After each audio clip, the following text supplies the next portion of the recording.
Yahweh said to Abram, after the lot is separated, lift up your eyes and look from the place where you are, northward, south, east, and west. For all the land which you see, I'll give to you and your descendants forever. I'll make your descendants as the dust of the earth. So that what can be counted, the dust of the earth, the descendants also can be counted. Arise, walk through the length and the breadth of the land, for I will give it to you. So Abram moved his tent and came and dwelt by the oaks of Mount Ray, which are at Hebron, and he built an altar to Yahweh.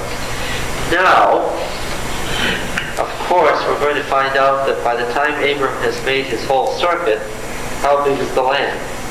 Well, it goes from the river of Egypt, which is where the Suez Canal is now, to the great river, the river Euphrates, right?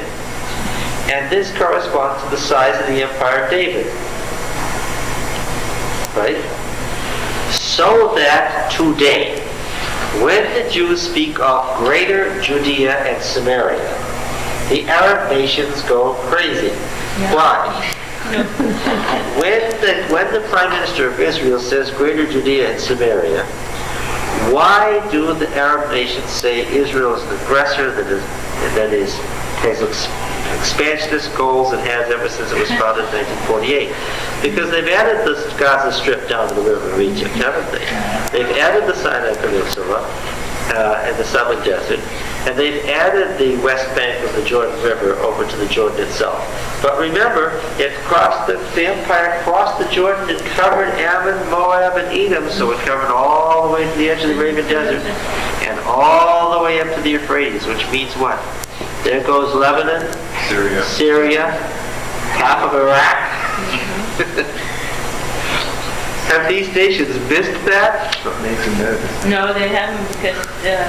Well, listen, if you only have a nation of 1.5 million people, and you've got 10 million Jews or so living elsewhere who are supposed to be coming to Israel, and you're taking in 3,000 to 5,000, as many as 10,000 a week, yeah, there's no room. What do you have to do? Expand. And when you keep saying that what we want is Greater Judea and Samaria, it's no secret what you're saying. You're saying we want to take over Syria. We want to drive the Syrians out just like we drove out the Palestinians. And we want to take over Lebanon. And we want to drive out the Lebanese. And we want to take over Iraq. This war began in chapter 12. Abraham didn't have a son. He had Lot, his adopted son, his nephew. He kept trying to get sons and how to do it. He created the Arabs. And then he created the Jews. Right? And then there was trouble.